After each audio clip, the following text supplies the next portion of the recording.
Les vraies voix Sud Radio, 17h-19h, Philippe Rossi. C'est le grand débat des vraies voix sur Sud Radio. Certains médecins qui font pression sur le gouvernement pour laisser la France confinée à Noël. Des médecins qui veulent à tout prix, c'est ce qu'ils disent, éviter une troisième vague qui pourrait être causée par les regroupements familiaux, des fêtes de fin d'année, les réunions de famille. Du côté du gouvernement, eh bien, si personne n'affirme ou n'a confirmé que Noël serait confiné, personne non plus n'a écarté cette option. Et la question que l'on vous pose ce soir, êtes-vous prêt à passer Noël et le jour de l'an confiné? Et puis surtout, vous attendez-vous à passer Noël et le jour de l'an confiné? Le 0826 300 300, on va vous écouter dans quelques instants. Et vos votes sur les réseaux sociaux. Pour l'instant, eh bien, c'est un petit non, c'est assez partagé sur Twitter. Non à 53%. C'est un scénario redouté, celui d'un Noël confiné. Je vous en supplie, c'est Noël. Si au gouvernement personne ne l'a confirmé, l'hypothèse est sérieusement envisagée et appuyée par certains médecins. Alors vous croyez, Madame Rémy, qu'un vrai médecin peut combattre une épidémie mondiale? Les commerces et magasins de jouets redoutent un prolongement du confinement. Ça, c'est catastrophique, Thérèse. Tous espèrent rouvrir au plus vite. Joyeux Noël quand même! Et bon réveillon. Sud Radio, les vraies voix. Le débat est ouvert. Voilà, vous attendez-vous à passer Noël confiné? On en débat avec nos vraies voix, Philippe David, Françoise Degois, Philippe Bilger et notre invité, c'est Pascal Charbonnel. Bonsoir Pascal. Bonsoir. Bonsoir Monsieur Charbonnel, médecin généraliste, membre de la Fédération des médecins de France. Pascal, est-ce que vous partagez l'avis de ces médecins? Voilà, ils sont quelques-uns, les réunions familiales de Noël, qui risquent donc fortement de provoquer cette fameuse troisième vague. Ils parlent même d'une date de fin janvier si jamais on déconfine à Noël. Moi, je suis un peu comme tout le monde incapable de faire des prévisions au millimètre près. Ce que je sais, c'est que actuellement, la situation sanitaire est extrêmement tendue, d'une part, et que d'autre part, les moyens mis en œuvre sont plutôt pas trop bien respectés. Et donc, on est dans cette situation où on sait à peu près ce qu'il faudrait faire, sauf qu'on ne le fait pas collectivement, et que comme on le fait ou comme on ne le fait pas assez, le résultat, c'est que ce qu'on attendait comme impact sur l'épidémie n'est pas aussi pertinent qu'on pouvait l'attendre. Donc, c'est-à-dire que le gouvernement s'était dit on va confiner pendant 4 semaines avant Noël. On a bien compris que c'était pour déconfiner, pour laisser les Français passer les fêtes de Noël tranquillement. Mais bon, là, ça fait déjà presque 12 jours qu'on est confiné et les chiffres sont très mauvais. Vous êtes plutôt pessimiste, Pascal Charbonnel, si on suit l'évolution des chiffres. Il suffit de regarder le périph à 18h30 à Paris pour savoir que le confinement n'est pas respecté et qu'il n'est pas dans la réalité. C'est pas un jugement de valeur. Alors il n'est pas respecté ou il est trop light? Ça roule mieux quand même qu'en période normale. Ça roule beaucoup mieux. Ouais. Mais c'est pas mars dernier non plus. Françoise Degois, il est pas respecté le confinement ou il est trop light selon vous? Il est trop light. C'est pas les Français qui le respectent pas. À partir du moment où vous allez bosser, moi je sais très bien que là, il y a un endroit sur les quais, pas très loin de chez moi, bien sûr que il y a, mais c'est beaucoup moins. Je suis d'accord avec Philippe David, c'est beaucoup moins important. C'est pas qu'il est pas respecté, c'est qu'il est incompréhensible, il est incohérent. Vous avez le droit d'aller travailler, les entreprises mais donc c'est pour ça. C'est pas parce que les gens en ont marre. Pascal Charbonnel. Mais objectivement, je commence à en avoir marre, moi, de la musique sur Noël, etc. On commence à nous bosser, à nous bassiner avec il y aura pas, ça va être un Noël de combat, etc. Basta, on n'en sait rien. Le Noël de combat, ça c'est l'expression. La réalité, surtout, c'est qu'on n'en sait rien. Il est évident que si on sort de ce confinement, il ne faut pas le faire comme on a déconfiné, comme des abrutis que nous étions le 12 mai. Voilà. Il ne faut pas qu'on... Mais excusez-moi. C'est formidable d'avoir des certitudes sur ce sujet. Non mais je termine, laissez-moi, je vous dis juste... Les gens sont inquiets, c'est pour ça qu'ils parlent beaucoup des fêtes de Noël confinées ou pas. Mais je parle pas de ça, moi je parle pas des gens. Moi je parle pas des médias, je parle de la doxa maintenant gouvernementale qui est attendez-vous à savoir.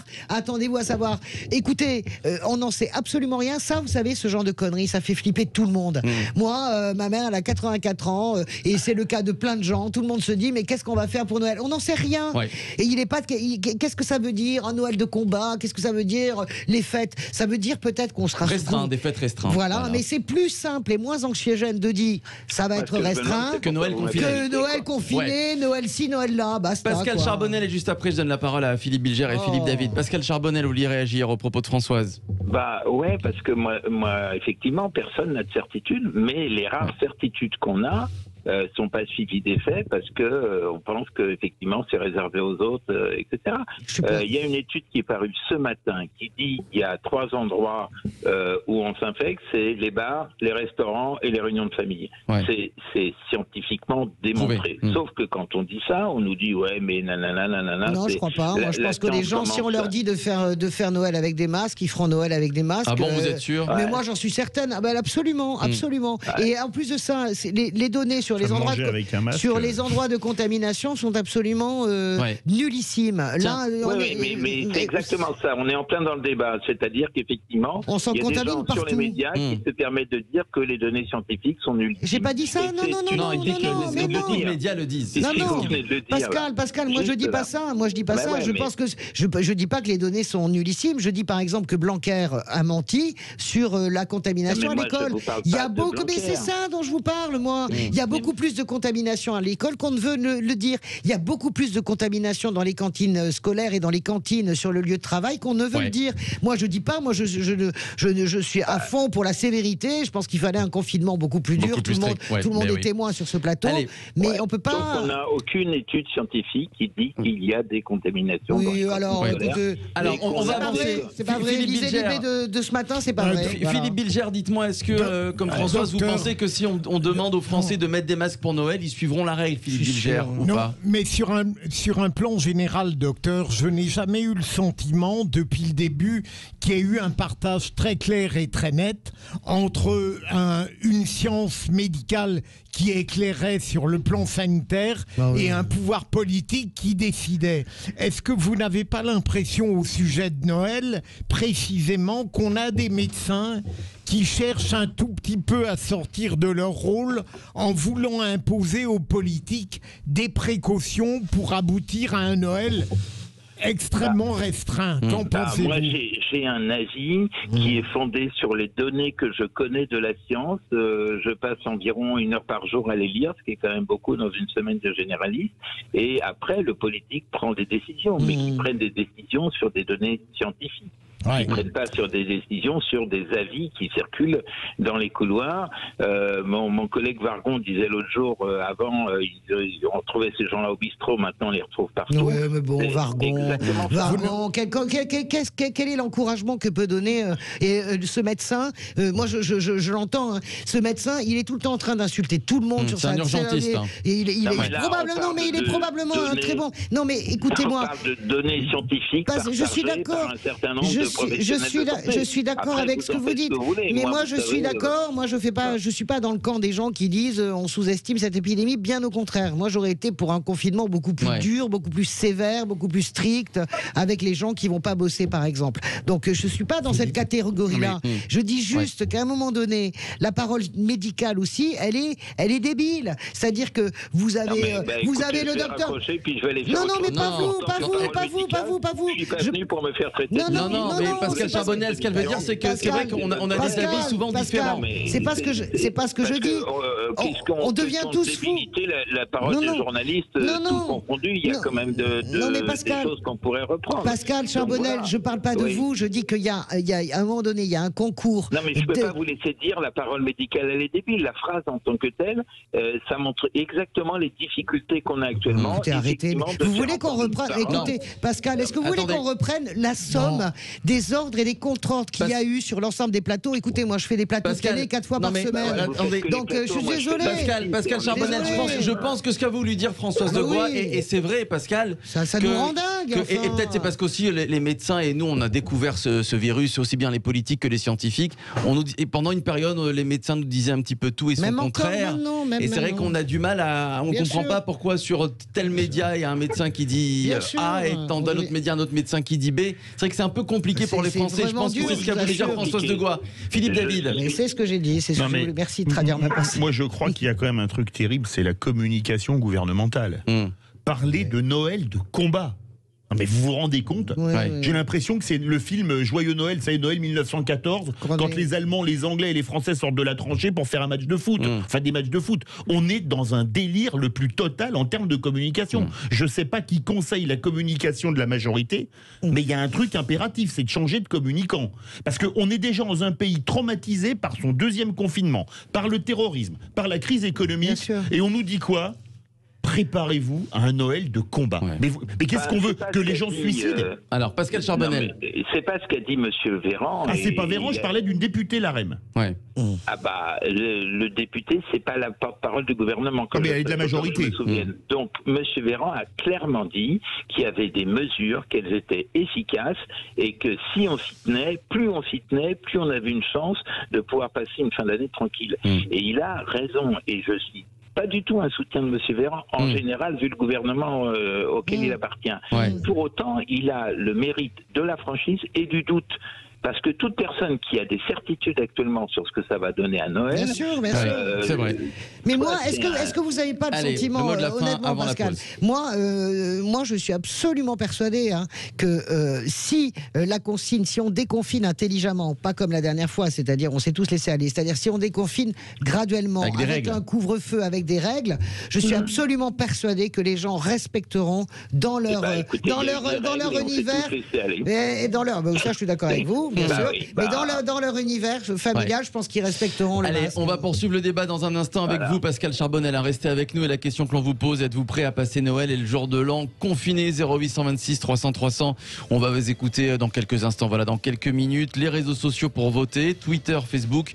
On continue le débat avec les vraies voix. Et donc le docteur Charbonnel, médecin généraliste et membre de la Fédération des médecins de France. À tout de suite. Les vraies voix Sud Radio, 17h-19h, Philippe Rossi. Retour des vraies voix sur Sud Radio avec Françoise Degois, Philippe Bilger, Philippe David, notre invité, qui nous éclaire, Pascal Charbonnel, médecin généraliste et membre de la Fédération des médecins de France.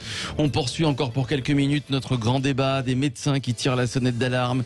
Il faut que les Français restent confinés à Noël, sinon on prend le risque d'une troisième vague fin janvier, c'est ce qu'ils disent. Et la question que l'on vous pose ce soir, vous attendez-vous à passer les fêtes de fin d'année, les fêtes de Noël confinées sur le compte Twitter de Sud Radio où vous votez énormément? C'est un petit non pour le moment, non à 53%. Êtes-vous prêt à passer les fêtes d'année, de Noël, du jour de l'an confiné? Le 0826 300 300. Sud Radio, les vraies voix. Prenez la parole. Allez, on vous écoute tout de suite. Frédéric est avec nous, il nous appelle d'Albi. C'est ça, Frédéric? Bonsoir. Bonsoir. Bonsoir à vous, Frédéric. Tiens, je vous pose la question que l'on vous pose sur les réseaux sociaux. Est-ce que vous vous attendez à passer Noël chez vous, confiné? Je pense que la prudence faisant, je pense que oui. Nous passerons Noël confiné chez nous, et sûrement bien plus que Noël. Je pense qu'on passera jusqu'au mois de février pour être optimiste. Puisque de toute manière, je pense que le gouvernement n'anticipe pas assez sur les reprises de l'épidémie. Il a été un peu laxiste au moment où il a déconfiné de manière massive et qu'on a passé un été fortement jovial et où on a eu une recrudescence de l'épidémie qui s'est remise en place. Je pense que voilà. Après, je partage certains avis médicaux. Je me renseigne par rapport aux différents avis médicaux. J'écoutais ce que disait le Pascal Charbonnel également. Voilà. Et pour reprendre un thème qui a été évoqué dans les minutes qui ont précédé, il faut bien se rappeler quand même que dès les premières prises de parole de M. Macron concernant l'épidémie de coronavirus, c'est lui-même qui a employé le mot de guerre. Nous entrons en guerre, combat. Bien sûr. Voilà.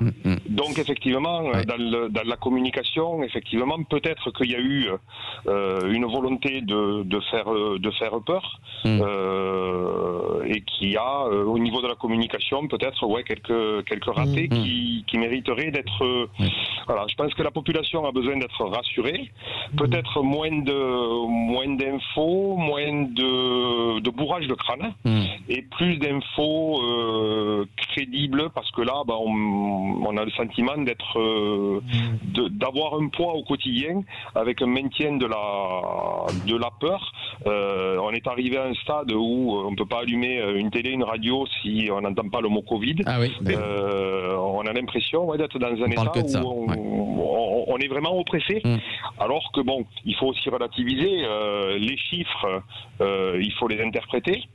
Il faut prendre conscience de la progression de l'épidémie et il faut quelquefois ramener des chiffres pour les plus âgés d'ailleurs d'entre nous dans la population qui ont connu les épidémies de grippe et qui ont eu des chiffres dont ils se rappellent. C'était bien plus violent, c'est ce que vous voulez dire.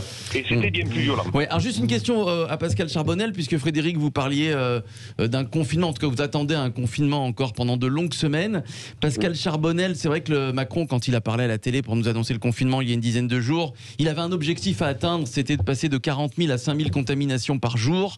Il a parlé de 4 à 6 semaines avec les chiffres que l'on a actuellement. Est-ce qu'avant Noël, on va passer à cet objectif, aux 5 000, 10 000 contaminations par jour, ou c'est chose impossible? Là, c'est la statistique. C'est tout à fait possible avant Noël. Mais ça ne veut pas dire qu'à Noël, on pourra déconfiner. C'est pas parce qu'on a gagné sur ces chiffres-là, ça veut dire juste qu'on maîtrise une situation. Monsieur parlait de grippe tout à l'heure, mais jamais une épidémie de grippe a fait 40 000 morts en un an, jamais.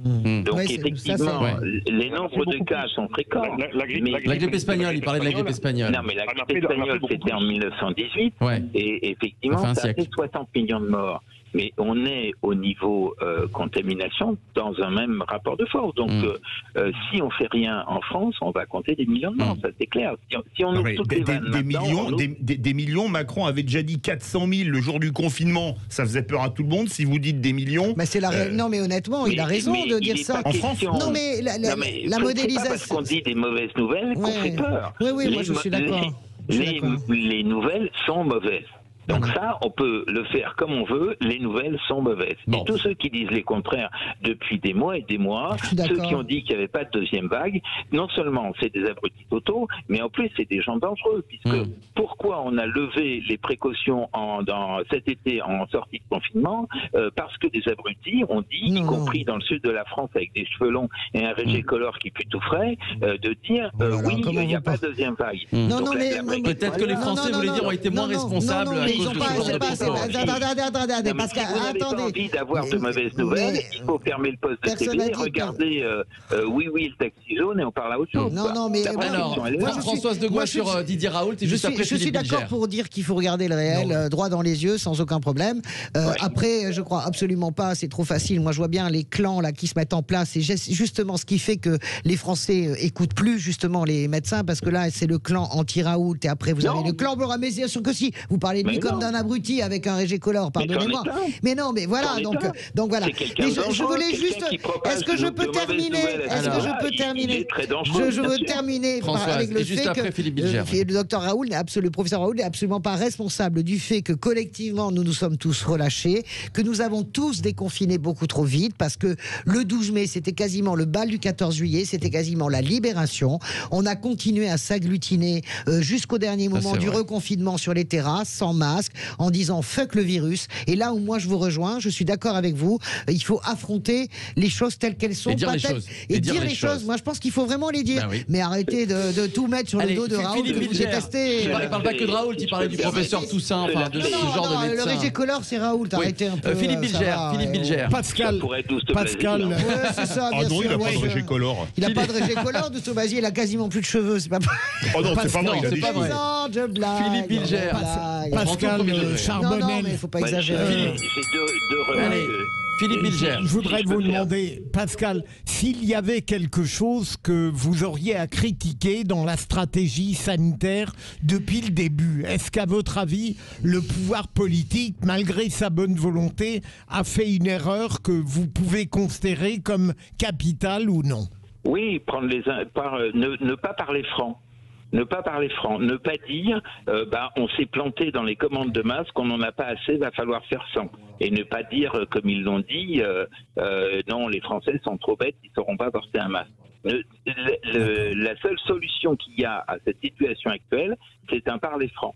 Et quand je vois, chers amis journalistes, je vais vous critiquer. Je le fais pas souvent, mais là je le fais. Allez-y. Mais montrez-vous avec un masque dans les endroits où vous êtes. Vous êtes en situation, là je vois sur mon écran. On a tous des plexiglas entre nous. Non, vous avez tort. On a tous. On a tous des plexis. Pascal Charbonnel, on est à 1m50 de distance avec des plexis. Et Philippe Bilger qui est en zoom. Voilà. Et d'ailleurs, je peux conseiller pour détendre l'atmosphère ces plexis géniaux. Moi, j'en commande justement pour les fêtes de Noël, pour les repas de Noël. C'est absolument génial. Exactement. Donc, il faut parler franc en disant la situation est franchement pas rigolote. Il va falloir que tout le monde en fasse des efforts parce que sinon, ça va péter partout. Et c'est pas uniquement une question d'économie, c'est une question des soignants qui sont à bout dans les hôpitaux. Ça joue beaucoup. Et si on veut que ça explose pas, c'est-à-dire qu'on se retrouve pas comme la semaine dernière avec des patients qui ont des infarctus et qui sont pas soignés parce qu'il n'y a plus les moyens de les soigner, vu les circuits qui sont envahis par autre chose, il faut faire de la pédagogie. Il devrait y avoir un spot tous les matins sur les radios d'État, mais pas les seuls, qui disent clairement c'est quoi les mesures barrières, et on répète et on reprend. Il y en a eu un. Il y en a. En termes de com, on fait de la com politique et on fait pas de la com sanitaire. Et ça, c'est une vraie erreur qui a été faite depuis le début. Merci à vous Pascal Charbonnel, médecin généraliste. Moi, je vais faire de l'autoprescription d'antidépresseurs là. Mais moi, il a raison de parler comme ça. Là, il faut du Lexomil ou du Tranxène. Objectivement, mais il y a une dichotomie, mais je pense que Pascal Charbonnel est peut-être encore là, entre le fait qu'on nous dit que la deuxième vague est plus meurtrière que la première, et alors que le confinement est 2 fois plus soft, ça va pas, c'est un ciseau. Allez, la question qu'on vous posait sur le compte Twitter de Sud Radio, vous attendez-vous à être confiné pour Noël et le jour de l'an? Beaucoup de votes, vous êtes très nombreux à voter. Score final sur les réseaux sociaux, Jean-Marie, c'était très partagé. Et ça a un peu baissé, mais malgré tout, vous êtes toujours 54% à ne pas vous attendre à passer Noël confiné sur le Twitter de Sud Radio.